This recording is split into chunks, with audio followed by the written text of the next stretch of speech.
Welcome, everybody. It's Tuesday night, another edition of the Joe Quills Show. I am Joe Quills, and yeah, it's Tuesday. A lot of stuff going on here. Probably could have gone with like 15 more stories if I really wanted to, but got the most important ones, and we also got yet again another stupid shit that I saw story.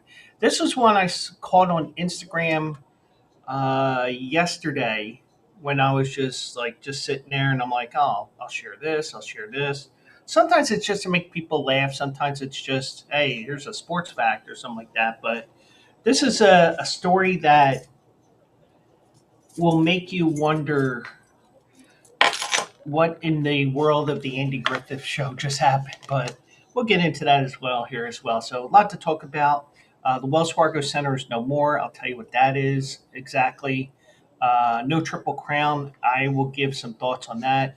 Clemson Notre Dame, a monster agreement. Well, when you hear some of the things of what's going on, you understand why. And Shadeur gets his number from the Cleveland Browns. So we'll get to it here on this Tuesday night.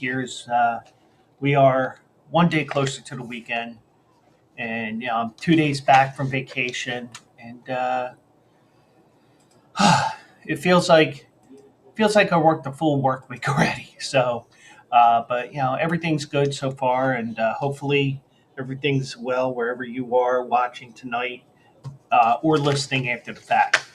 Last night, I kicked my Mike out of the house and out of the apartment, I should say. And next thing I knew, I was out cold on the couch, and I was still exhausted from um, my Florida trip and getting up early because I was getting up earlier each day that I was there in Florida just because of just seeing the clock there, and the clock in the bedroom was an hour ahead, but I wasn't worried about that. I wasn't changing anything. But I was getting up earlier and earlier, and I thought, you know what? I said, you know what? I'm going to bed early. I'm tired. I'll do that audio today, which I still haven't done. But it was an interesting night after Mike left because I crashed on the couch. I woke up at 4:30. Found out that the Denver Nuggets had won. Not in real time, but when they replayed the game last night at 4:30 in the morning, because I asked my Google home, and I purposely spelled that so I don't set it off. Um, I I had because the one thing I do, I ask it what time it is, especially when I wake up when I don't want to be up early. So I'm like, "Hey, Google, what time is it?" It's 4:20 something a.m. I'm like, "Oh fuck this!" I went back to sleep. But I didn't even look at the TV because if I start watching TV, I'll stay awake, and I didn't want to stay awake, even though in a way I kind of had to be up at 8 o'clock because I wanted to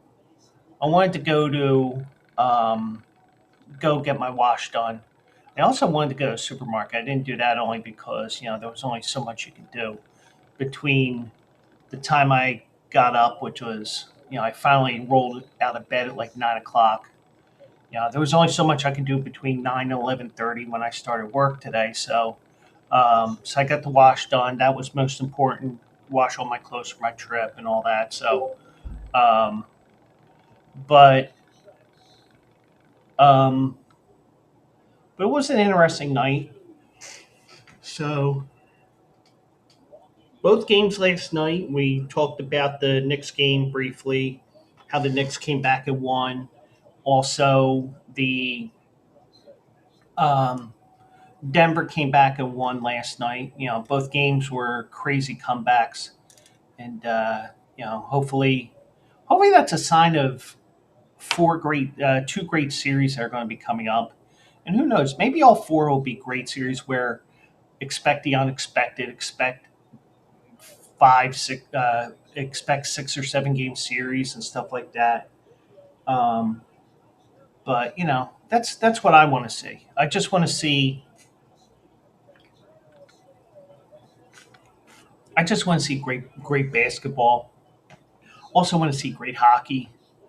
Um, all that because you know what? It's playoff time, and that's when people will watch more, and also you get more invested in it, even if your team's not in it, because Sunday night, um, Winnipeg and St. Louis went to Game 7. Winnipeg scored with less than 2 seconds left on the clock to force overtime. And let me tell you, when your team is not in the playoffs, you can enjoy those playoffs, and you hope. Let's see how many overtimes this thing can go. And they almost went two full overtimes. I think it was 3 minutes left in the second overtime when Winnipeg scored. So, but playoffs have been great, and like Charles Barkley says every year, uh, the NHL playoffs are greater than the NBA playoffs, especially when you don't have a team in the race in either playoff. So, but uh, it's a great time of the year with everything going on. Um, you got baseball in full swing right now. They're a month into the season, or a little more than a month into the season. The Phillies are up 4-2 on Tampa Bay at George Steinbrenner Field. Um, and got a lot to talk about here. So the big news came today. Probably came around noon, I think, because I was sitting there, I was working. I'm like, okay. So, yeah, because I was like sitting here on my phone looking like this. I was like, oh, we have a new name for the Wells Fargo Center. And that is because, which is a shocker to me, note the sarcasm, Xfinity Mobile lands to the naming rights deal for the Flyers and Sixers arena. Now, here's the thing, and I said this today, and I said it on Facebook. I said it on somebody's Discord as well, and um, SJ on her.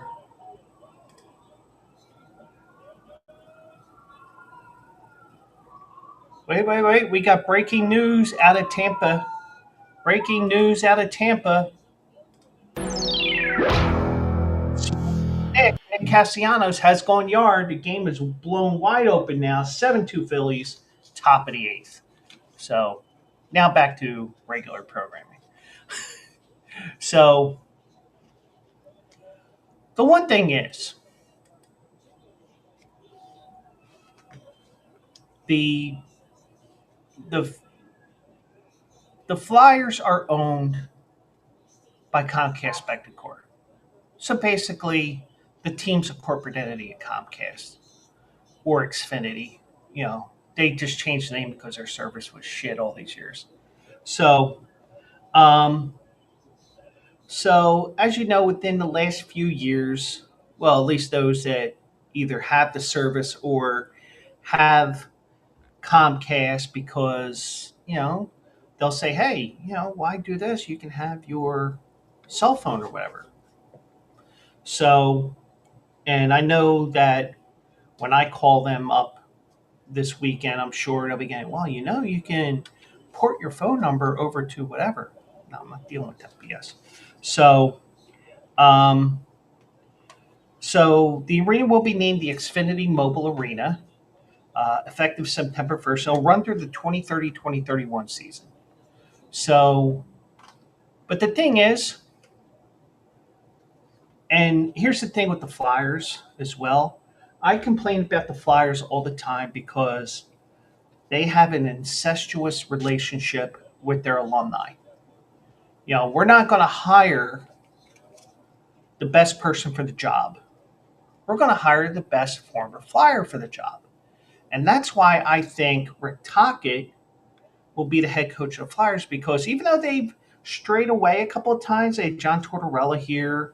Um, I mean, but it wouldn't be surprised if they keep Brad Shaw as the head coach, not Terry Bradshaw, but Brad Shaw.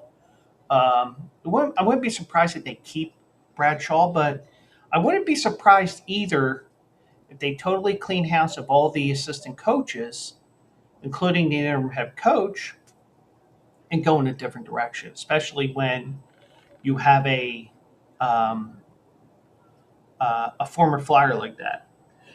Now, Rick Tockett, and I asked this on the Bleacher Brothers show one of those days last week when I was down there in Florida, and I prefaced this: the Flyers have a history of hiring the best former Flyer as a head coach, and not the best person for the head coach.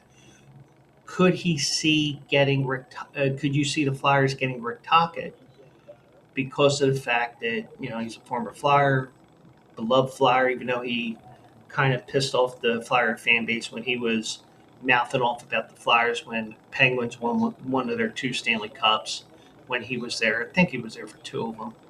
But um, but yeah, I mean that's the thing. I mean, if you look down the list for like the last 30, 40 years, it always seemed to be general manager or head coach. It always seemed to be a Flyers alum, and it wasn't necessarily the best person for the job. But then again, the way the NHL is with coaches,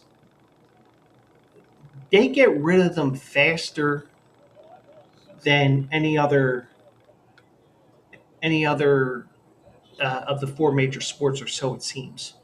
But I'm sure somebody, if they really do, they could really prove me wrong with that. And if you want to prove me wrong, feel free to do so. As long as you keep it professional and don't call me names of any sort that are unwarranted, I'm okay with it. So, um, but just like, um, the Flyers, Comcast Spectacor decided to go with a family brand name in Xfinity Mobile because guess what? You get to tell everybody, oh, by the way, we have mobile service now. Hey, come on over. So, um, so you do have that, because basically what you're doing is you're just selling your own brand because that's what naming rights deals are. You get to, you get to hear Joe Buck, depending on the sport, or in hockey. Um, God, the names are escaping me. You get the idea. Or even like Kenny Albert or Kevin Harlan with the NBA, or whoever does NBA even. Um, the names are escaping me, so forgive me. But you hear, "Welcome to the Xfinity Mobile Arena," and in a way, you plant a seed into the viewers' minds that, oh, Xfinity Mobile, they have mobile now, and a lot of times, it's like, oh, I want to try out their service, or I want to investigate this. So, or you go to a game and you get people at each side of the arena hawking the stuff, kind of like how, like if you go to Walmart, you get people hawking electric, or um, Comcast, or even Verizon. It's like, it's like when I go to Walmart and they're hawking Verizon Fios, it's like, I can't get it. Well, we're going to check anyway. I'm going to prove that I'm right. I am right. But, it's just that sometimes it's, it's just like that with the city of Philadelphia. I mean, the city of Philadelphia is just like the Flyers. The city has a very incestuous relationship with Comcast as well, because everywhere you look, Comcast this, Comcast that, Xfinity this, Xfinity that. Because now you have Xfinity Live, which is their little entertainment building, And now you'll have the Xfinity Mobile Arena, which, I'm surprised they just didn't call it the Xfinity Arena, but I think the arena in,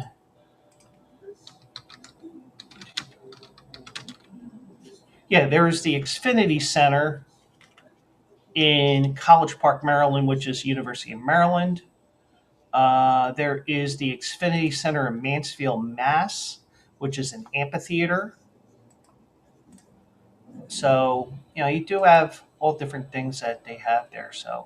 Um, so you do have, um,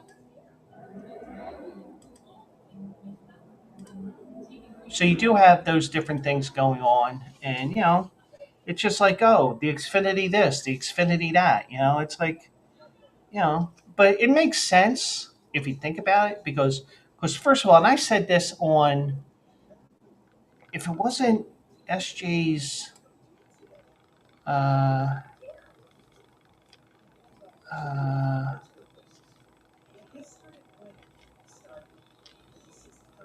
yeah, you go. I mean, if you go inside, you look at the top of the arena from wherever you're sitting. It'll say there, "Welcome to Comcast Country."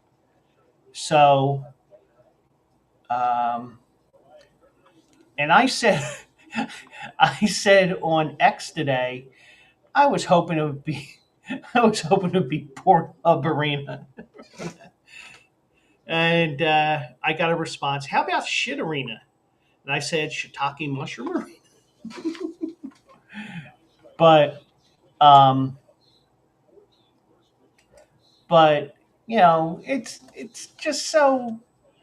And I'm not saying this because I work at Redacted Company, which is a competitor to Xfinity, or what they're really known as, Comcast.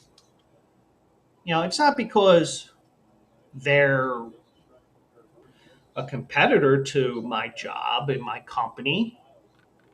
It's just that it's just the same thing over and over again. So, but the thing is, the Wells Fargo Center deal, which originally started as the Core States Center way back when, um, I believe it was like a 25-year deal, and of course, the 25 years, the arena's been open 25 years, and it changed names 4 or 5 different times from the Core State Center to the First Union Center, or as we lovingly called it, the FU Center, the Wachovia Center, and then Wells Fargo. And every name change was part of a corporate merger. So, one, two, so it had 4 different names. So the thing is, it was like a 30 year deal, um, or thereabouts. Um, 1996. So yeah, 2025 will be the end of the 30th year. So yeah, so they had a 30-year deal, and they decided we're not going to go any further with this. And now, mind you, Wells Fargo, even though they have money at the wazoo, and I used wazoo twice today. I used it for something else today as well, but and no, it wasn't work related, so don't ask about that. But I had 30-year deal, and I think and the thing is, when you get close to that deadline, you can opt out or you can continue on with it. Um, you know, uh, Lincoln Financial Field hasn't changed names, but I think they may be close to um, the naming rights end. Uh, Citizens Bank Park, same thing. And name whatever stadium that has a corporate name, which is almost all of them now. they have those naming right deals, and and like for example, when they announced this, um, I think they announced this last year that they weren't continuing. Yeah, they said last year they would not renew the deal with the building owner and operator Comcast Spectacor, the parent company of Flyers, when it expires in August. So, and a lot of naming rights either change names because of the rights deal or the business goes under. See Enron. Whatever the situation is, sometimes these business name ballparks change names because of the fact that they have those contracts have run their course, and they say, you know what, we can spend this in other ways. And it's a great way to get your name out there, or even in Wells Fargo's place, inheriting that because it's something that's going on 4 or 5 times, and you just say, all right, we'll just deal with this, but sometimes if a business goes under, like Enron, they have to quickly change the name, and that's why it became uh, Minute Maid Park, and now it's Dakin or something. When the Phillies go out to Houston, we'll know how they pronounce that. Or when they have a nationally televised game, whether it's Apple or Roku. And by the way, next week's this Sunday's the first Roku game, and you know, one day I have to get in my rant about games starting before 12 noon, or even at 12 noon. Nothing before 1 o'clock on Sunday, but that's a topic for another day.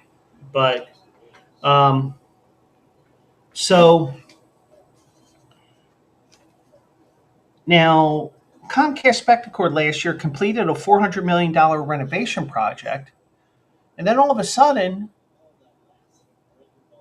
a couple of months ago, oh, we're going to build a new arena because Comcast Spectacor did get a bit strong armed by Adam Silver in the NBA to build a new arena to work more hand in hand with the Philadelphia 76ers because they were trying to get a downtown stadium, from what you remembered, and also um, they were trying to get that stadium on Market Street. It was right against Chinatown. Chinatown. Oh, we don't want that here. Oh, yeah. You don't want business. You don't want this. You don't want that. Even though I can understand why they wouldn't want it, um, but but they did get strong armed, and truthfully, it's only for 26, 27, 28, 26, 27. It's only it's only for 6 years, and that they will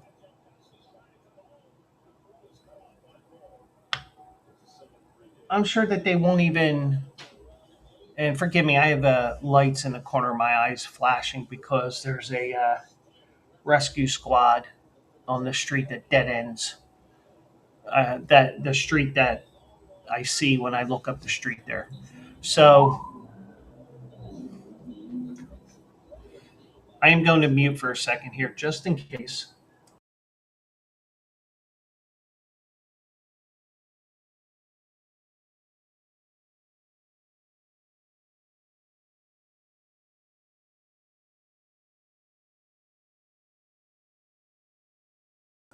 Okay, I think they're up the street enough. So that ambulance is probably taking somebody to the hospital because I see a car was sitting right behind it, and it's following that uh, that ambulance. Um, but it's a 6 year deal, and if you're going to have a naming rights deal, you want to be in it for 15, 20, 25 years because you know having to hear the Wawa Center or the Wawa Arena for 15, 20, 25 years, at a time where Wawa is going to is expanding further out towards the west. That would be a great thing for them, even though they chose not to do it apparently. But it makes sense because it's all within the Comcast family. But it's just like the Flyers. You don't get the best flyer for the head coaching job. You don't get the best person for the Flyers head coaching job. You get the best former Flyer for the job, which is starting to become incestuous again with Daniel Briere and Keith Jones uh, up in the front office running things. But rest in peace, Wells Fargo Center, and the other names that you were, including the FU Center, where I remember they held um, the funeral for Gene Hart, and Bill Baldini goes live from the FU Center. but um, I mean, it ain't going away yet, but the name is going away. So that's why I said R.I.P. Wells Fargo Center, because it's the name that's disappearing. So um, now, in the case of disappearing, the Kentucky Derby winner is disappearing for a couple of weeks because it was announced today that Sovereignty will not run in the Preakness. Uh, when it says here, the article by David Gretting on the Daily Racing Forum website, when Sovereignty runs in the Belmont in Saratoga on June 7th, he will not be attempting to win the Triple Crown. The Connections to Sovereignty today said that they would skip the Preakness on May 17th and point to the Belmont, which for the second straight year will be run at Saratoga at 1.25 miles, opposed to its usual distance of 1.5 miles. Now, Bill Mott, the trainer of Sovereignty, said, while the horse came out of the Derby in good order, he believes the horse would benefit from more time between races. And I saw Nick Hines, aka Sarge. He said, good that they're looking out for the horse. And that's the thing, yeah. You get a tough decision you have to make. Horse, fame. Horse, and sometimes if you I mean, just like, just us as humans, you have us go working a little too hard, and humans, we burn out, or if we're running too much, maybe we blow out an ACL or something like that, or you know what I mean. But in the case here of um, a Sovereignty, he'll get a 5-week break, and he's going to be shipped up to Saratoga, where he will prep for the Belmont. So um, So Mott said today, we want to give the horse more time and take a shot at the Belmont. Okay. But also remember, these top horses, this isn't like yesteryear. And, I don't know how far away yesteryear, how you want to define yesteryear. Last 10 years, last 20 years, last 30 years. And part of it may be because of alternate wagering that fills the pool, fills the purses with these races and all that. And it may not be. It may be science. It may be HISA in a way, because we're looking out for the horses more and more, allegedly. And I say allegedly because there's always something that slips through the cracks. I don't care how focused in you are on one thing, something always slips through the cracks. But I will say this.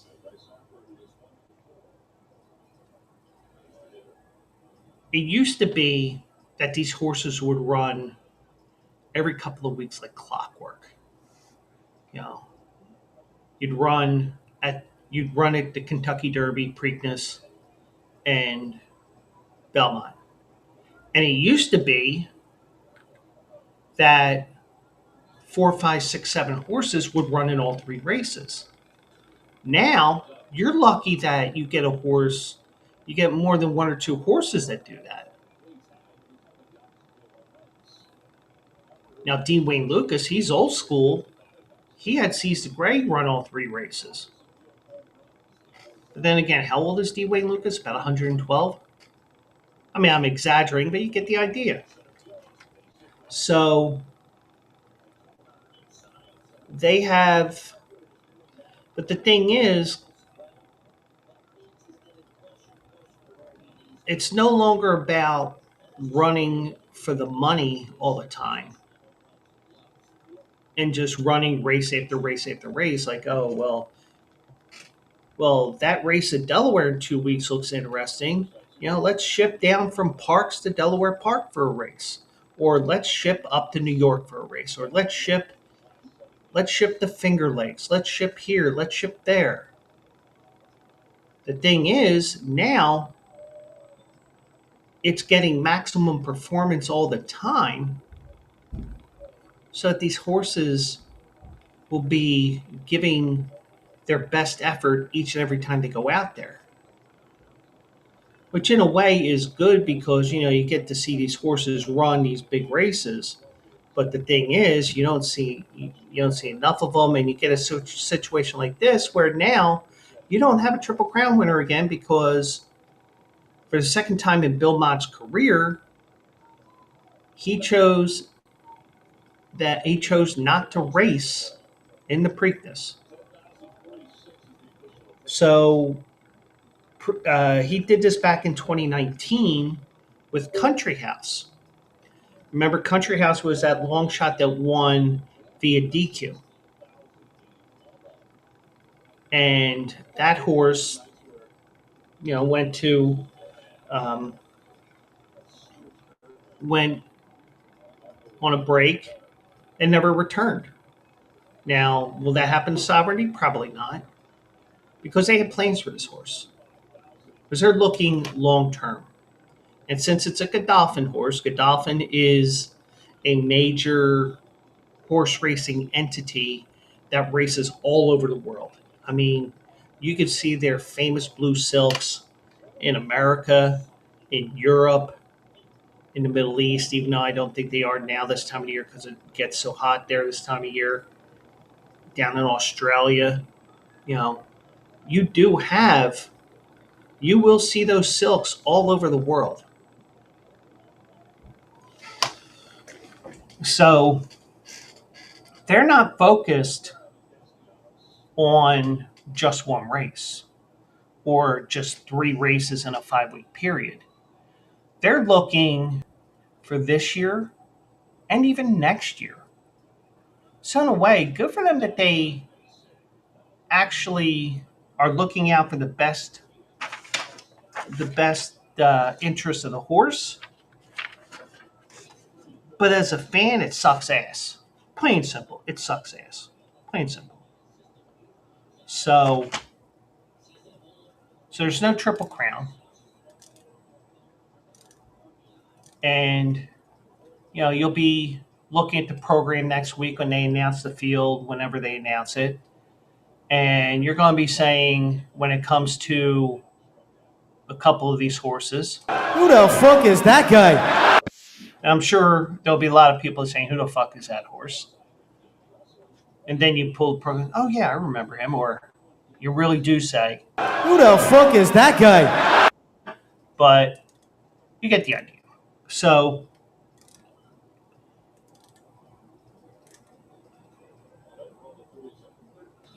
Mock did say today, I think the Triple Crown's a great thing. It's a huge challenge, and any horse that does it is great. I don't believe anybody in our camp feels strongly about doing it. Well, that's the thing. I think with Godolphin, it was about winning the Kentucky Derby because it was one of the big races that they had not won before Saturday. So I'm guessing that they decided, everybody came together and they decided what was best for the horse, But Michael Banahan, who's the director of Bloodstock for Godolphin, said on Sunday morning they were focused on the horse having a career and not so much the Triple Crown. One of the few races Mott has coveted to win is the Travers, which is a mile and a quarter race at Saratoga, which is going to be on August 23rd this year. So they're looking more than just 3 races in a 5 week period. They're looking at a race in August. I'm sure they're going to eventually be looking at Breeders' Cup, maybe even Pennsylvania Derby. Wink, wink. Uh, and I tried to sell the Pennsylvania Derby to Mark Cassidy, the source club, because, oh, by the way, you get some extra money for showing up. But, um, but Mott said he's hopeful that Sovereignty could even race as a 4-year-old, with perhaps a race like the Dubai World Cup, a race that Sheikh Mohammed basically created as part of Sovereignty's. Well, they want that race to be part of the 2026 campaign. Me reading that just sounds like it's like they purposely made the race for Sovereignty. They did, but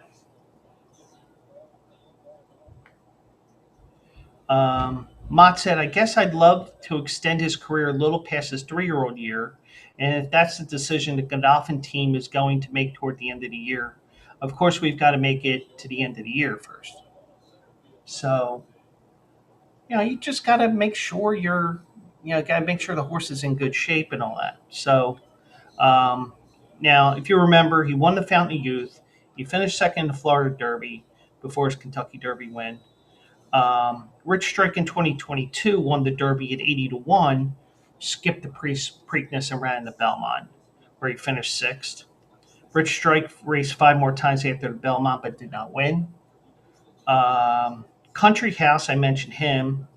He never raced again after the victory due to illness and later injury.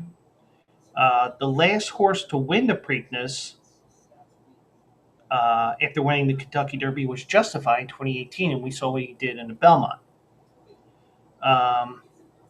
Justify was subsequently retired after the Belmont. Journalism, who's the runner-up, a decision has been made on him. Over the last 6 years, only one Derby runner-up has competed in the Preakness, and that was Epicenter, who finished second in the Preakness at 6-5. It doesn't say what year, but whatever. Sovereignty's defection is likely to attract more horses to the Preakness in the coming days. However, as of Tuesday, the field includes American Promise, who ran 16th in the Derby, Clever Again, Gosger, Heart of Honor, Pay Billy, River Thames, and Rodriguez. And it smells like it's going to be a Rodriguez race. But I think it's time, personally, but since I'm just a hack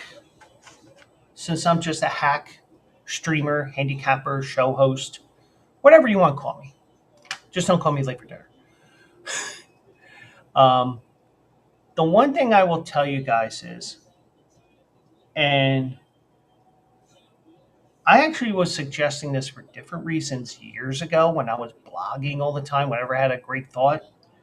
And, if I could keep the thought going through 500,000 words, whatever I would type.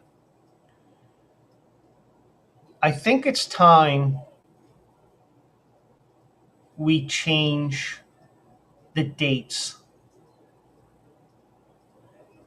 the timing of the Triple Crown races. Now, granted, I'm not saying do what we did in 2020 because that was a special case. Even for the non-COVID believers and all that shit, we're not talking politics here. But, we didn't know what hit us from China. We didn't know what it was. So, everything shut down except for like 3 or 4 tracks. And you had to, you got to know that there was a racetrack in Nebraska called Fonner Park, and there was Will Rogers Downs, and there was Oaklawn Park, and Gulfstream. And Belmont ran the Belmont Stakes in June, but a couple of weeks later, they held it in June, and they also held it at a mile and an eighth because not the horses may not have been completely fit. Let's play it safe with these horses. Let's go 3 furlongs shorter, make it a one-time thing, which they did. It went back to a mile and a half the next year. Um, the Kentucky Derby wasn't until Labor Day weekend, and then you had the Preakness in October.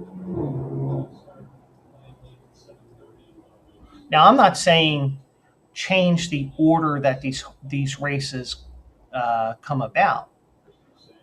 Kentucky Derby should be first. Preakness should be second. Belmont should be third. And I'm looking out. I'm looking out for the casual fan because other than the Kentucky Derby, if you ask a casual fan when the Preakness is or when is the Belmont, I guarantee you they would be I would be playing this when they give me wrong answers. Because truthfully, I think that I would say the casual fan would not know when the Preakness or Belmont is. And I'm sure I'm wrong. So be it. But I think that most sports fans that are very casual with horse racing or only watches it because it's the Kentucky Derby. I guarantee you, many people, I would say at least half the population, does not know when the Preakness is or when the Belmont is. That's why I suggest, and I mentioned this again last year, or maybe 2 years ago, probably last year because I was streaming then. That's why I suggest moving. Actually, I think I wrote an article on this on Bleacher Brothers last year. I think that you move the Preakness to Memorial Day. So, but you're going to have years where the time frame is very short, which will lead to a situation like what happened today with Sovereignty and the connection saying, we'll skip this. You make the Preakness Memorial Day, and then you make the Belmont the 4th of July.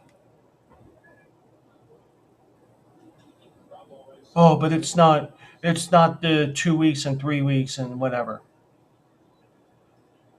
Well, sometimes you have to change things up.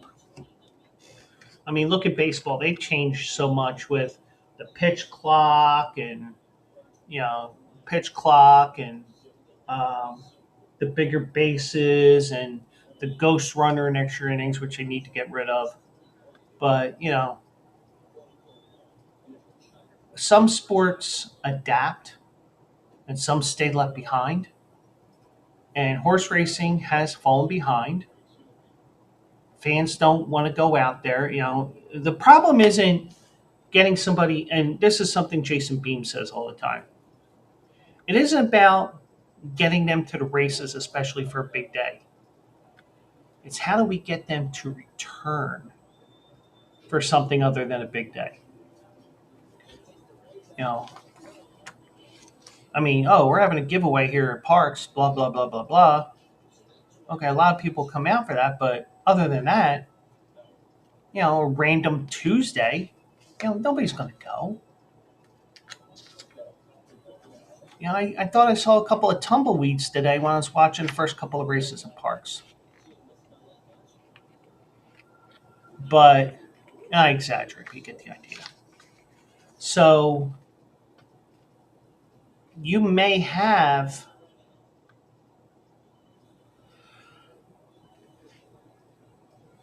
you may piss on tradition or whatever you want to say.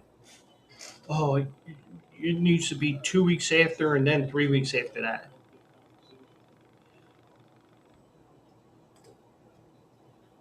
And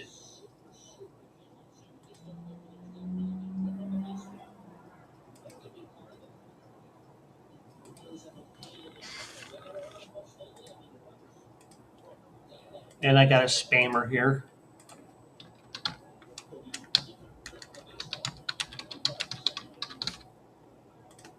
So, so see, they do that shit all the time. So, truthfully, I think if you go first Saturday in May, Memorial Day, 4th of July, you will get more interest in these races because people will know. You have to give it a couple of years though. Oh, it's Memorial Day. Oh yeah, that's the Preakness now. I want to go to the track because I want to watch that race in person. I want to put my money on that horse. What was that horse that won the Derby? Yeah, I want to play him. Or that horse is going for the Triple Crown, the Belmont on the 4th of July. Imagine. Now, granted, New York might have to change the rules a little bit, their laws a little bit, because you can't once the time comes for sunset, you cannot run a thoroughbred race. So you might have to change things up a little bit. Imagine horse wins a Triple Crown as the sun's setting on a great day racing. Fireworks. Now, granted, you'd have to worry about the horses and probably couldn't be able to do it, but I just think 4th of July would be a great day to have a Triple Crown winner. Because guess what? You're going to get even more people to watch, or so you would think, because hey, we want to see if this horse goes 2 for 2. We want to see this horse go for the Triple Crown. And oh, it'll just be an asterisk. Yeah, so what? The horse won 3 races in a row. Not many horses win 3 races in a row, let alone 3 in a row. 3 most important races for 3-year-olds in the United States. And personally, I think that the American Triple Crown series is becoming just like the Canadian Triple Crown. And, and I know what you're thinking. We don't care about the Canadian Triple Crown in America. But you know what? You know why I do? Because it's content for you guys on Also Eligible, especially if it falls on a Saturday. But I'll tell you what,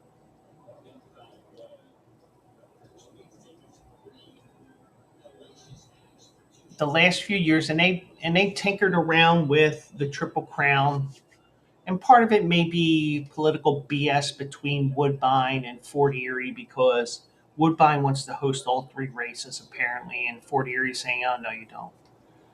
Now, part of the reason why many of these horses are skipping the Prince of Wales at Fort Erie, in my opinion, and you know, if I'm wrong, so be it, because it won't be the first time today I'm wrong. The and this is probably a question I should have asked Mark Cassie last week when he was on the show, because he's won every Triple Crown race in the United States and Canada, except for the Kentucky Derby, his home track race.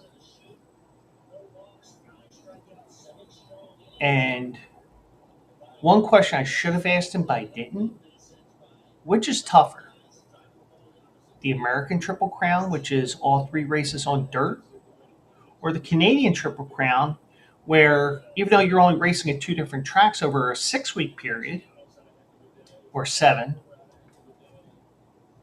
you're actually going from synthetic to regular dirt at Fort Erie to turf at Woodbine. So if you're going to win the Triple Crown in Canada, even though it's a smaller group of horses because it's restricted to Canadian bred horses, you do have you do have to win on three completely different surface types: synthetic to dirt to turf.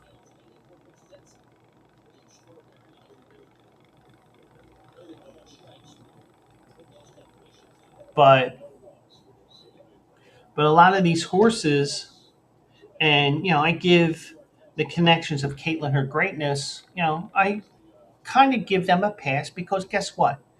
That race got pushed back a week because of problems with the track and everything last summer. So hey, they didn't want to run her, so be it. You know, you have to move things around. Things happen. But I just think that I think it's time that we do change things around in America, not only for the horses but also the fans. Because guess what? Memorial Day, that's the Preakness. 4th of July, that's the Belmont. And guess what?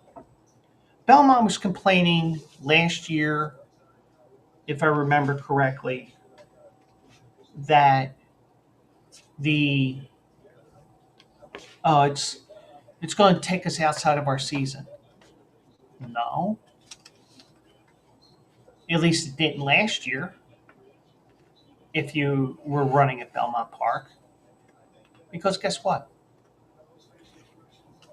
Memorial Day is at the end of that boutique meet at Pimlico, and guess what? When after they tear down that grandstand and they rebuild Pimlico, they won't have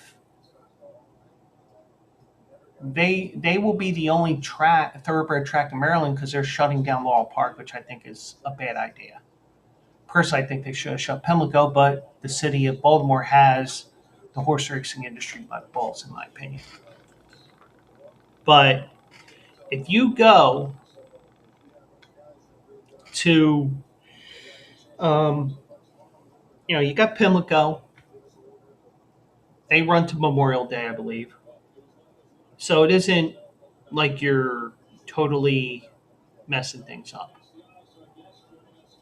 So you could do that.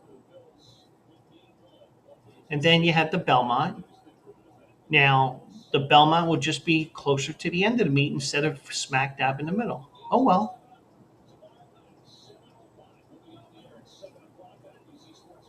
Now, granted, it won't work this year, I believe, because one, Belmont is still being reconstructed and all the renovations that they're doing right now. They are doing that.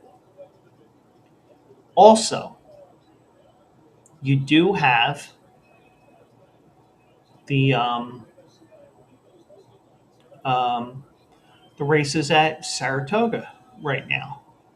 So, and I believe that the 4th of July week this year is at Saratoga, and they're calling it the Belmont at Saratoga week. Or I don't know what they're calling it. Yeah, but I think it's worth discussing. And if you're watching this on YouTube after the fact, chime in below. Chime in on anything, because guess what? We can have a fun discussion.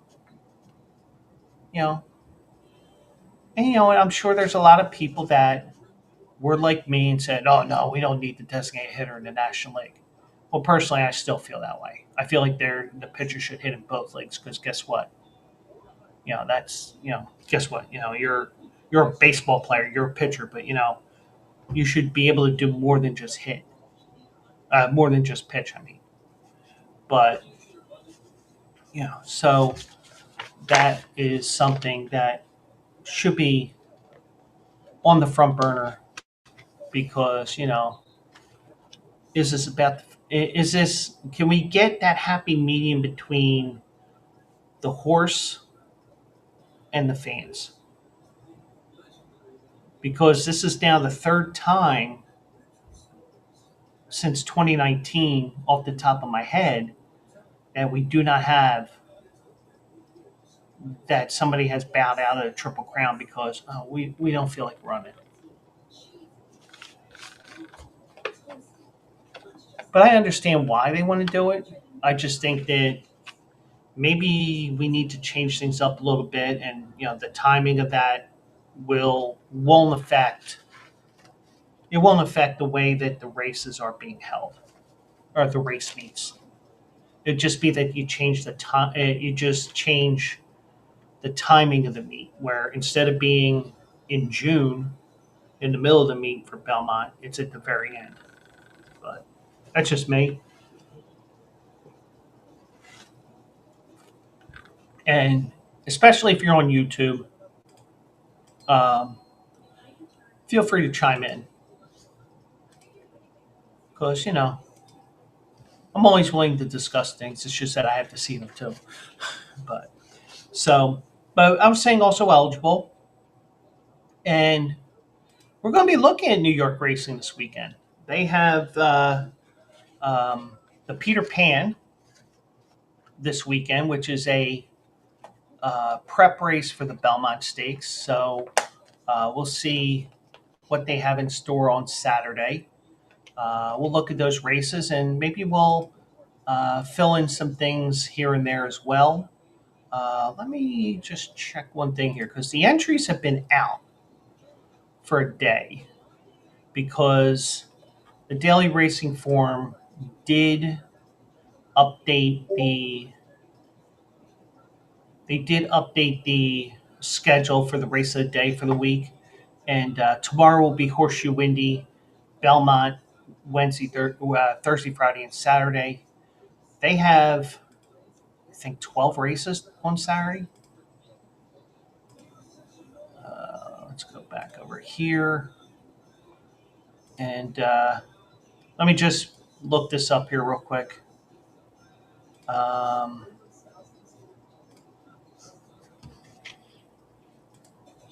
I'm sorry, they have 11 races, and the last race is the Peter Pan. So race 2 is a stakes race. A field of 5 going on the turf.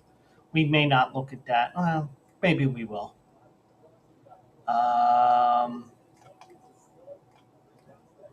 Race 3, star allowance, optional claiming race 5, maiden race on 6. 7th race is a stakes race, 6 horses in that race. So, short fields here. Allowance race in race 8. You got a sprint race for the fillies, 3-year-old fillies going 6 furlongs. They get 11 horses in that race, so that's definitely a race we're going to look at. The 10th race is a stakes race as well. There is 11 horses in that race.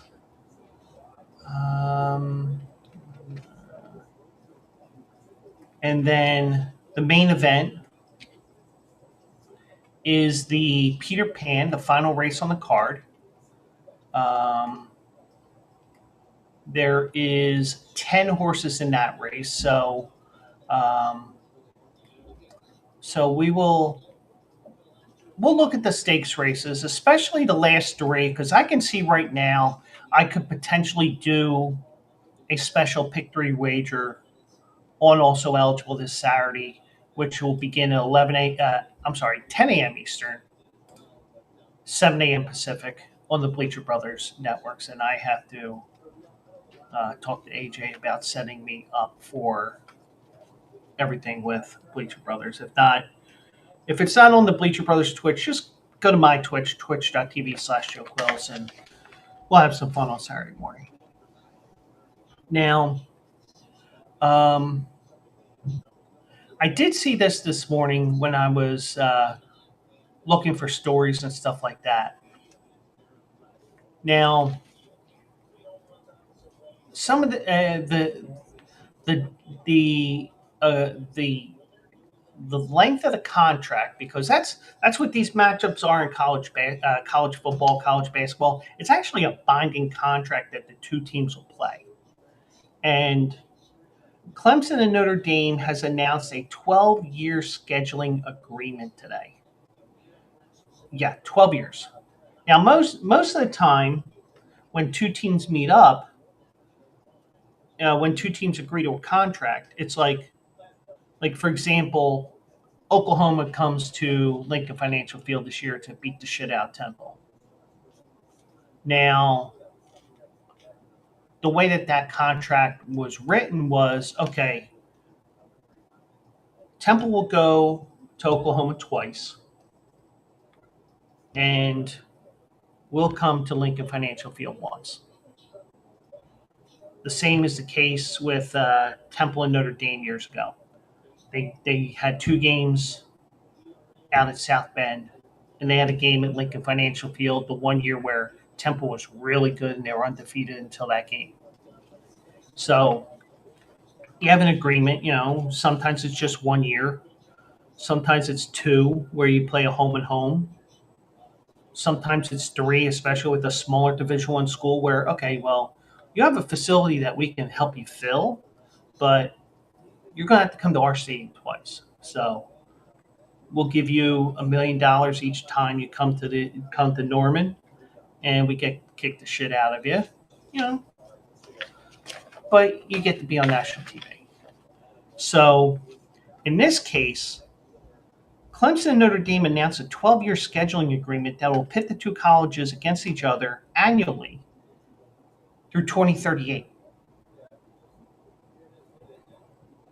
Now, these are two powerhouses, and if Notre Dame would get off their high horse and realize, you know what, independence is not as great as it seemed years ago, even though they still do it. Um,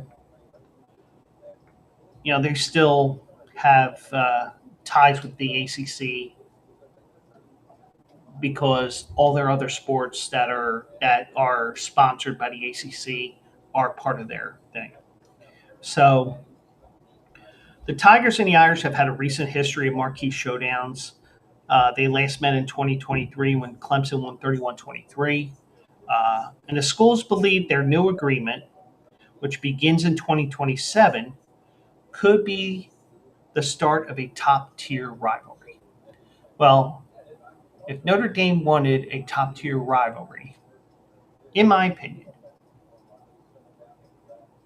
they should have kept Michigan because it sucks that they don't play every year on the second week of the season. But that's just me. So Notre Dame athletic director Pete Bavacqua, not Kirk Bavacqua, where Tommy Lasorda went off on him with a home run or something, but he didn't go off like Kingman with his 3 home run performance. But anyways, Pete Bavacqua said, "It's been such a great rivalry, and we want to see it happen every year. It's historically been a great back and forth. I think we could see it continue to develop into one of the great rivalries in college football. A great non-conference rivalry, I will add, right now. Because Notre Dame, except for 2020, was not in the ACC for football. Now, they have played 8 times, but many of those matchups have been marquee events. In 2015, Dabo Swinney captured the attention for calling Clemson's 2-point win over the Irish in the midst of a downpour, a bring-your-own-guts game that helped set the stage for the Tigers' first college football playoff appearance. 2018, Clemson beat Notre Dame 30-3 in the Cotton Bowl before winning a national title. In 2020, Notre Dame played as a full-time member of the ACC due to COVID-19 scheduling concerns. The Irish won a shootout in the regular season, only to fall to Clemson in the ACC championship game. Both teams made the playoffs that year. Now, for both schools, this has practical implications. God forbid. You make something, you have an agreement that makes sense. Notre Dame ensures a marquee matchup on its schedule as it hopes to build a playoff resume as an independent. Because remember, they can't get an automatic bid because they're not in a conference. but they're okay with potentially playing 4 games in the postseason like they did this year, even though they lost in the championship game. For Clemson, it's an annual game against one of the biggest brands in college football. Against one of the biggest brands in college football, figures the juice ratings for the Tigers as the ACC begins a new era in which revenue is distributed in part based on TV ratings. Because Clemson wants more money because of ratings, and so does Florida State. So you're going to have scheduling flexibility and insurance for both schools as the SEC continues to discuss moving to a nine-game conference slate. The Clemson Tigers, face South Carolina annually in their rivalry game, but also has a future home-and-home series scheduled against LSU in 25 and 26, Georgia in 29, 30, 32, and 33, and Oklahoma in 35 and 36. So Notre Dame has matchups planned, I think, into the 2040s. Now, a 9-game SEC slate could put some of those future matchups in jeopardy, though multiple sources told ESPN they do not see annual SEC ACC rivalry games like Clemson, South Carolina being canceled. But even if all currently scheduled games remain on the docket, these matchups figure to help with playoff resumes. Yeah, Oklahoma is a perennial, Georgia's a perennial, LSU's a perennial. They're all right there in the top of their conferences. For their conference, I should say, with it being the SEC for all three. Clemson Athletics Director Graham Neff said this locks in a huge rivalry with the non-conference opponent that's going to be strong year in and year out. The association of great national brands like Clemson and Notre Dame is going to be a great fan experience. Yeah, exactly.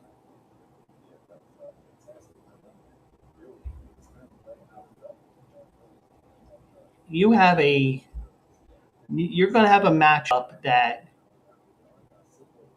you're going to look at every, even if you want to look ahead, I think it's fbsschedules.com, or fbschedules.com, whatever it is, but, or you can go to whatever site that you prefer to go to, and you can see the schedule ahead of time. Oh, they're playing on September something or other. They're playing in October. Even if it's not, even if you're not a fan of either school and you just want to watch for the two major brands clashing, you got a great opportunity to watch some great football. So now they're already scheduled to play in 27, 28, 31, 34, and 37, and the new agreement overlaps with those dates. So technically, they're just adding 7 games. So it's a 7-game deal that they're adding. But it's a 12-year deal, but think about it as a previous thing. So the games, a source did confirm the annual games will count toward Notre Dame's required 5 games versus ACC opponents. Remember, they have to play those 5 games as an agreement that all the other sports that Notre Dame offers, which the ACC sponsors, that's how they stay in the ACC for those other sports. So, our women's basketball team, blah, blah, blah, blah, blah. Our men's basketball team, whatever. Our baseball team. Okay, well, if you want those sports to play in the ACC, under the ACC umbrella, we want our football teams to play yours. We want 5 of our schools to play every year. Okay. So the annual games will also count towards Notre Dame's required 5 games versus ACC opponents. All games in the series would remain on the schedule regardless of Clemson's future conference affiliation. Now that's a key.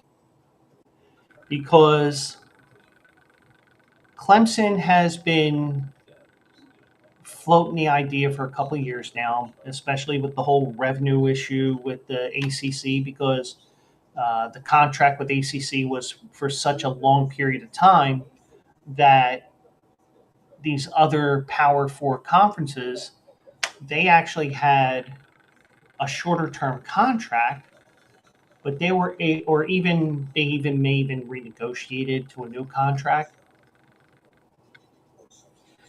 They were able to get more money out of NBC, out of Fox, out of ESPN, Disney. They were able to get more money out of them. So now more money goes to the schools. Well, the ACC decided, well, let's get a 15, 20-year deal. We'll go to 2038, I think it is. Well, guess what? Now nobody's happy because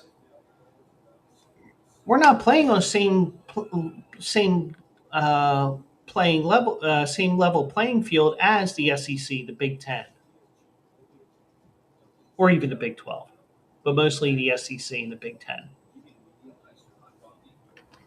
So that's why there's rumors that all these schools, we heard it for all last summer and maybe even the summer before that. Oh, Duke and North Carolina are going to the Big Ten. This school's going here. This school's going there. Well, guess what? If such and such a school like Clemson or Florida State is going to the SEC, the way the SEC does it is you don't apply, you don't go to the commissioner and say, we want in the SEC. The SEC comes to you and says, hey, what do you think about this? What do you think about joining us? And then they go through the whole selling point and they sell themselves and they all have to agree to everything. So it's not anything.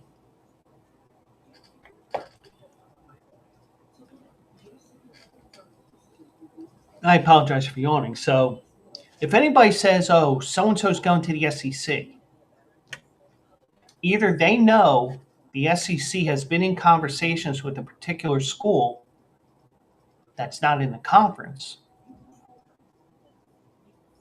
because they do things a little bit different than the other power conferences where, hey, we want to be part of the conference. SEC doesn't do that. They go to you. So now,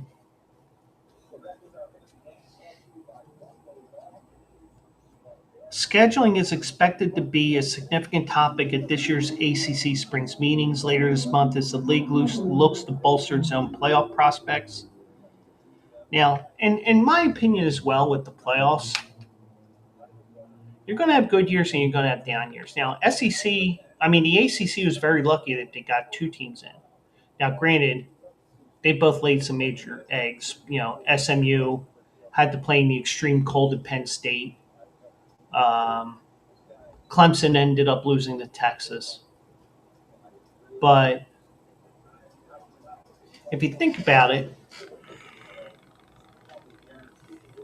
there's going to be years where the SEC may be a little bit down, where they may only get three teams instead of 4 or 5 or however many they got this past season. It may be that the Big Ten only gets 3. It may be a year where we have more than one group of 5 team in. Who knows? But whatever it is, you do realize that, things are, it's just the way things are. But it may be that of those 12, 14, 16 teams, whatever they end up with, it could be that it turns into the SEC and Big Ten Invitational. There's always where it can go extremely Big Ten and big SEC heavy. It may be that they have a bad year and they don't get as many teams as the year before, which means probably more ACC teams, more Big 12 teams. Also, keep in mind the Pac 12 is going to be coming back in a couple years. They've been getting, I think they're up to 8 teams right now. 8 schools, I should say. We're talking schools, even other teams. You get the idea. So now the Notre Dame agreement remained unchanged after the ACC added Cal, Stanford, and SMU prior to the 2024 season. That'll be part of the discussions as well. With the Irish now playing both Clemson and Stanford annually, that would leave just 3 other required matchups against the conference. Now, if they wanted to, they could add a sixth school if they really wanted to, but they want to play all the top schools. Occasionally you get a Northern Illinois where they give money and they end up losing. They have these games where they're going to play Army, they're going to play Navy, they're going to play Air Force, they're going to play the Marines. All right, they're in a Marine team, but you get the idea. But so the ACC is also looking to maximize these opportunities to create marquee TV events by pitting the Irish against the ACC's top teams. So maybe there's a year where they're planning to play North Carolina. And while that came to mind here, just because I'm talking randomly here, let me check that.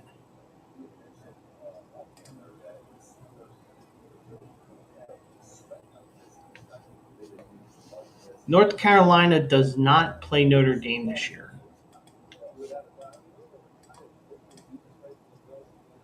Let me find the independents here. And by the way, the Delaware Blue Hens are in Conference USA now. Can't wait for that rivalry game between Delaware and New Mexico State if they play.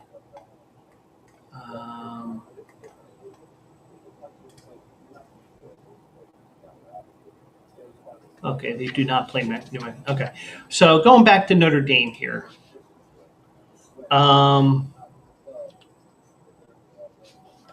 Their matchups are in the ACC. Opening weekend, Labor Day weekend, they play Miami. They play NC State October 11th at home. They play at Boston College November 1st. I wouldn't be. Is that a Fenway Park game? No, it's at Chestnut Hill. Okay.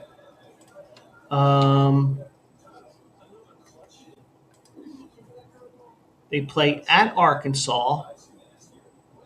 That's SEC.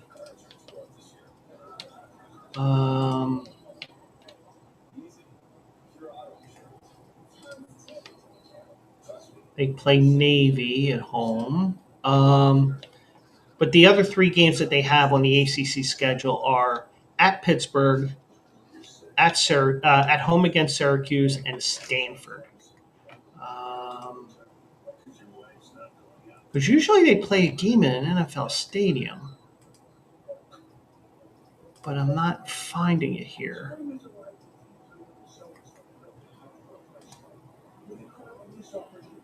They played Boise State as well this year. But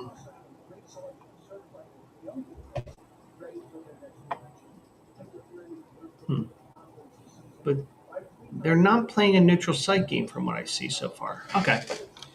But enough about that. Let me go back over here.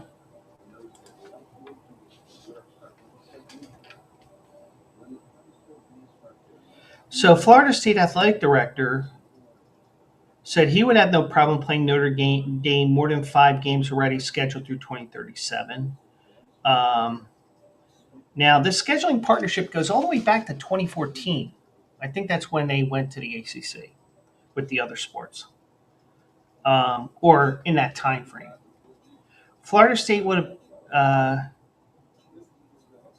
they will have played the Irish 10 times more than any school in the ACC except Pittsburgh.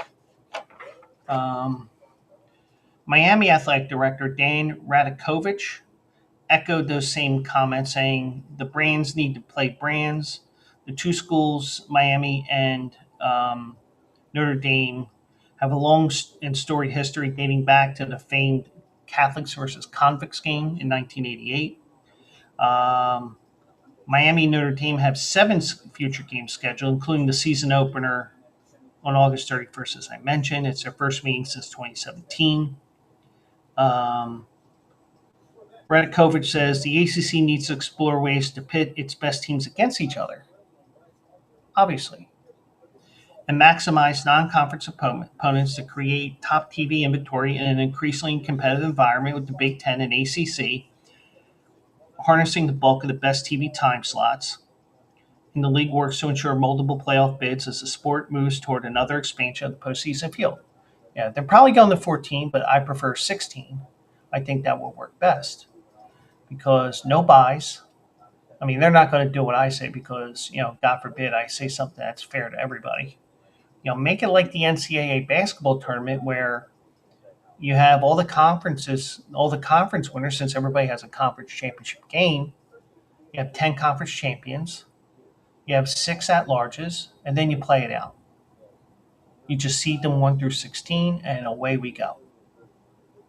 That's all you got to do. It's not that hard. Um,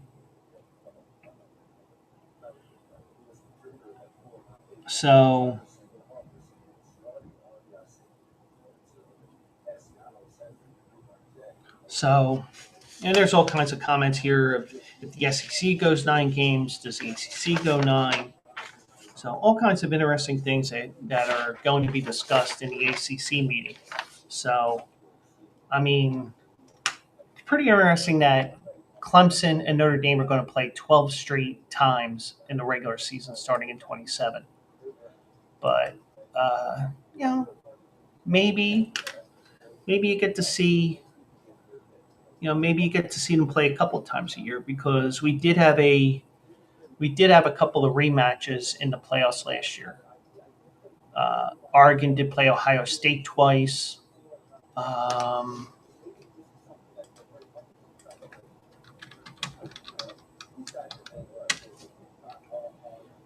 Let me look at the playoffs here.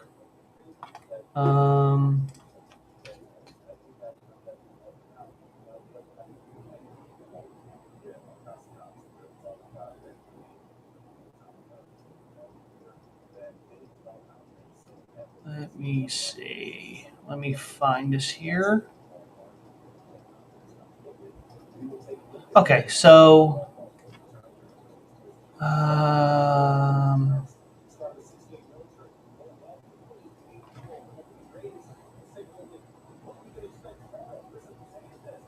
yeah, I think that was the only rematch there was.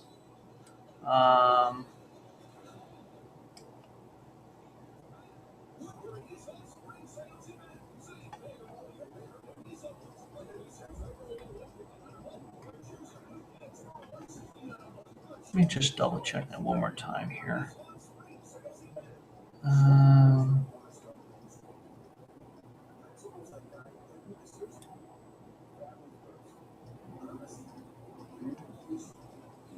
Oh well, I give up trying to look for that. But I know Ohio State and Oregon rematch because they're both in the Big Ten. But but you can have a matchup between two conference rivals and they didn't play each other in the regular season. So now on to the NFL here, and I saw this as an interesting story here because today was Number Day in Cleveland, and they did announce the numbers of their draft picks. And Shadeur Sanders will not be wearing number 2. He's going to be wearing number 12 this year, at least through training camp. And there's a reason why I say through training camp, and it's not, oh, we're just cutting his ass. No, we're not going there. So throughout high school and college, Shadeur Sanders wore number 2, even incorporated it into his branding. As he begins his NFL career, he's going to be wearing a new number 12. So the Browns announced the jersey numbers today for their rookies.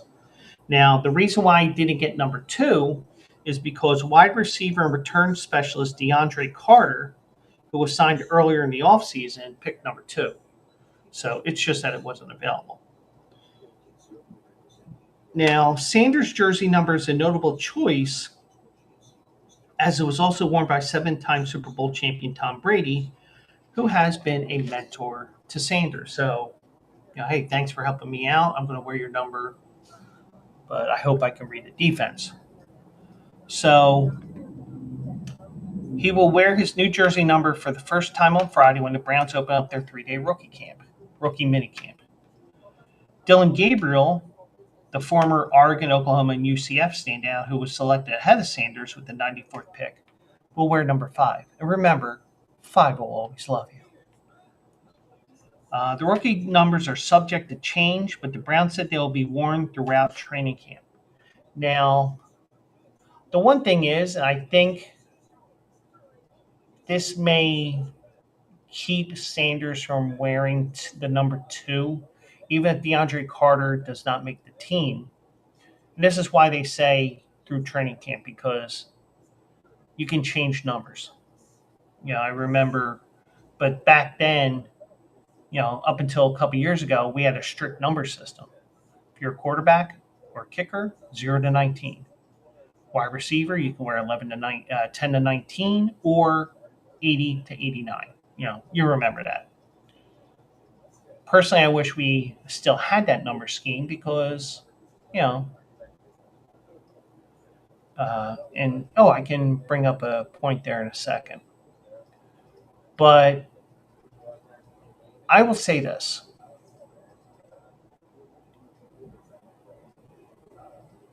When it comes to Shadeur Sanders, and it sounds like I'm Maury Povich saying you are not the father, something like that. But when it comes to Shadeur Sanders, because he's such a popular player to fans, whether they're well-knowledged football fans or just fans of Shadeur that are just like, oh, I need to get his jersey. If he were, granted, he could probably do this because he has money from NIL and he's got his father who made a bunch of money in his career. And if I'm wrong by this, feel free to correct me in the comments below. Don't be surprised if DeAndre Carter gets cut or if a deal is made between Sanders and Carter, they both make the team. Don't be surprised if Sanders tries to go to number 2. But the thing is, I know this was the case in the past, and then they had this one year where they kind of rescinded it because, we got a new number scheme now. If you're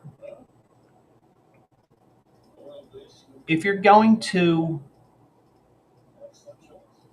change your number and you're a player whose jersey is on the market for replica jerseys or, so that the fans can buy your shit, you have to buy all the remaining jerseys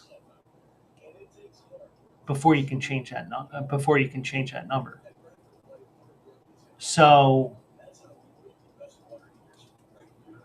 when it came to Jalen Hurts, when he changed his number, I think that was more because Darius Slay wanted to wear number 2, I think, and he wanted to wear 1. So I don't think there were many Jalen Hurts number 2 jerseys out there. But now, if he wanted to change his number again, everybody wants a Jalen Hurts jersey because guess what? He won a Super Bowl. Now, if I'm wrong with the whole having to buy all the all the jerseys that are out there in the market, if I'm wrong, so be it. But we'll see what they do here, and thankfully,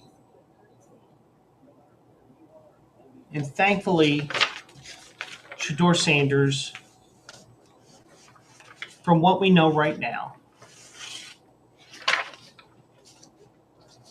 has worn is wearing that is wearing 12 right now. So, he didn't hem and haw or piss and moan or whatever. He just wore his jersey. And maybe his dad said, "All right, now you're in the NFL. You know, work hard. Whatever he said. You can show off and do whatever, but just remember you got to put in the work." I mean, that's something I would say if I was the father of an NFL player, if I was even an NFL player. But you get the idea. So, um, so I was going to bring in Abdul Carter of the Giants, but he he was having a hard time with the number because he wanted 56. Lawrence Taylor said, "Make your own legacy." Then he wanted 11, which is Phil Simms' number, which is retired. He said no. What is it that people want to go after retired numbers? They're retired for a reason, but that may be a rant for another day, maybe Thursday. By the way, we are officially in summer schedule. So we will not have a show on Wednesdays going forward until September. So the Joe Quill show will be Monday, Tuesday, and Thursday nights at 9 p.m. Eastern, 6 p.m. Pacific. And then on Saturday, we'll still be also eligible at 10 a.m.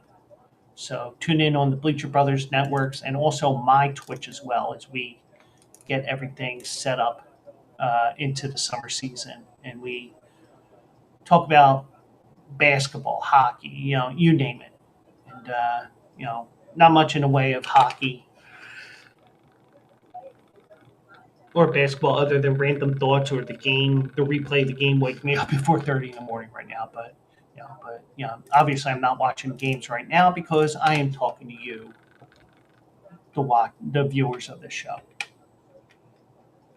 and listeners of the show, because I will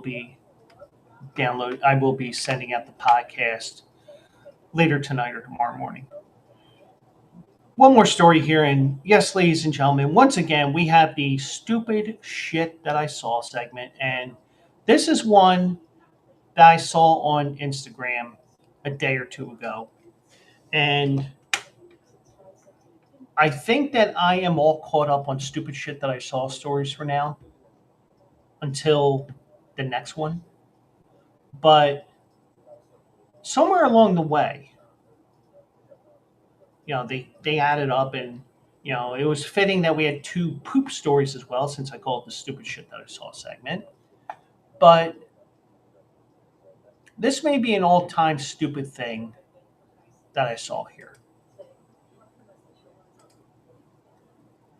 So, a convicted killer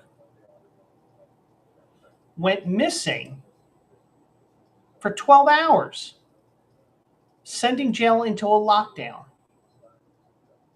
until the cops had to uh, until the officers copped to an embarrassing mistake. Whoops, didn't want to do that. I want to enlarge in this one. There we go. So Georgia jail was locked down for 12 hours when a convicted murderer seemingly vanished, just for him to be found the next morning where he was mistakenly been left in a courtroom holding cell. How do you do that? Well, here it is. Julian Brooks DeLoach, who was convicted of murder in 1984 and paroled in 2010, had been transferred to Clayton County Jail in Jonesboro for a trial on a recent misdemeanor, according to WBS TV. For 12 hours, the jail staff could not find him, triggering a full-blown lockdown and a frantic search of every nook and cranny of the lockup. Clayton County Sheriff Levon Allen told the outlet. And there is the killer. Now, after a full review of the jail footage, Authorities found that the 70-year-old inmate had spent 12 lonely hours in an unsupervised holding cell.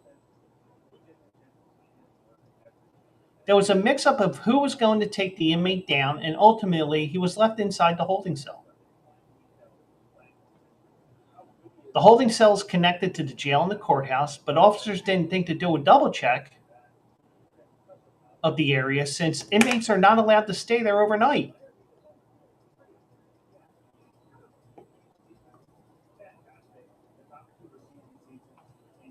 Now, he only had a bench and a toilet to keep him company and was left unsupervised after 6 p.m., according to Allen.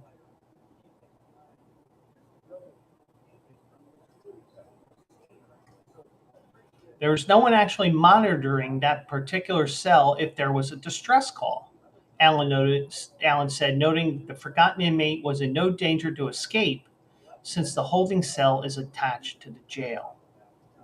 He was discovered at 7 a.m., 12 hours after he was placed in the cell, according to authorities. Allen suggested that the correctional sergeants responsible for the blunder be demoted and the 2 deputies assigned to the court division be suspended, according to the outlet. The officers waived their right to a hearing and accepted the sheriff's recommended punishment, the outlet said. So, what in the world of the Andy Griffith Show happened? But that's exactly why, as I come back to May here, that's why I like to have this segment. And I like to have it as something that pops up from time to time because, you know, whether you call it the bizarre file like Preston Steve does or whatever your favorite morning show calls stories like this. I'd like to have this as a fun segment, but I don't want it as a segment that ends up being something that's forced. If there's something that's worth mentioning, yeah, I will more than happily do it for you guys. But sometimes you just have to have fun with it. So, uh, and by having it as a sporadic thing, even though we've been getting a lot of these stupid stories lately, I just want to let you guys know this isn't something that I look for all the time. I mean, it could be we might not have another stupid story for another month, or we could have another one tomorrow. You never know. But I don't know how that happened, but a couple of guys got demoted because of it. But that's why we call it the stupid shit that I saw story of the night. So, and some nights we have 3, like we did last night, and 2 of them were about poop. But that was because I was on vacation. But I think we're all caught up on the stupid shit that I saw story. So, but so that is the Tuesday show. And reminder once again, no show tomorrow night. I have to update the Twitch page so that it shows I'm not hosting on Wednesdays. So we will be live again Thursday night at 9 p.m. Eastern. So join me at twitch.tv/Joe Quills. I'm also on my YouTube and also the In the Bleachers YouTube. Check them out as well. And we will have a good time here, have some fun, and whatever you guys want to do. So, so that is it for now. I do appreciate each and every one of you for joining me tonight. And we'll do it live again on Thursday night at 10 o'clock. I will be on my summer schedule until September. When September rolls around, we'll bring back Wednesday. So that's it for now. Thank you so much for joining me. I'm Joe Quills, part of Bleacher Brothers. Join me. Go to bleacherbrothers.com for all your sports needs. And also check out all the promotions on there. There's a Fubo promotion right now. There's, if you're looking for a jersey for your kid or something like that, you can go to the NFL fan shop, MLB shop, whatever it is, and also check the gambling things if you're looking to open a sportsbook account. But with a sportsbook account, just remember if you have a gambling problem, you're a gambler. So That's it for now. Thank you so much for joining me.